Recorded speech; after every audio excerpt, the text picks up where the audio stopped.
اور ابھی آپ کے ساتھ یہ خبر شیئر کر رہے ہیں، پاکستان میں رمضان المبارک کا آغاز کب ہوگا، پہلا روزہ کب ہو سکتا ہے؟ ماضی میں چاند کو لے کر کافی تنازعات رہے، اس بار کیا پورے ملک میں ایک ساتھ رمضان کا آغاز ہوگا یا پھر پشاور سمیت خیبر پختونخوا ایک دن پہلے روزہ رکھے گا؟ اس حوالے سے ابھی بھی الجھن برقرار ہے اور اہم اجلاس مرکزی رؤیت ہلال کمیٹی کا کل بروز جمعے کی شام عصر کی نماز کے بعد طلب کیا گیا ہے، جس کی صدارت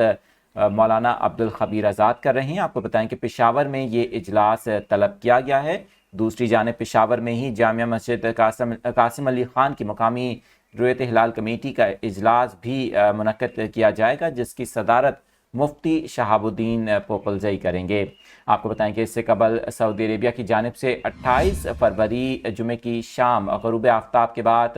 رمضان المبارک کا چاند نظر آنے کا اچھا امکان ظاہر کیا گیا ہے، اور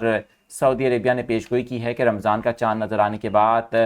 پہلے روزے کی تاریخ کا اعلان کر دیا جائے گا، اور یہی امکان ہے کہ رمضان سعودی عربیہ میں 1 مارچ سے شروع ہوگا۔ آپ کو بتائیں کہ رمضان المبارک 1446 ہجری کا چاند دیکھنے کے لیے پاکستان میں کل اہم اجلاس ہونے جا رہا ہے۔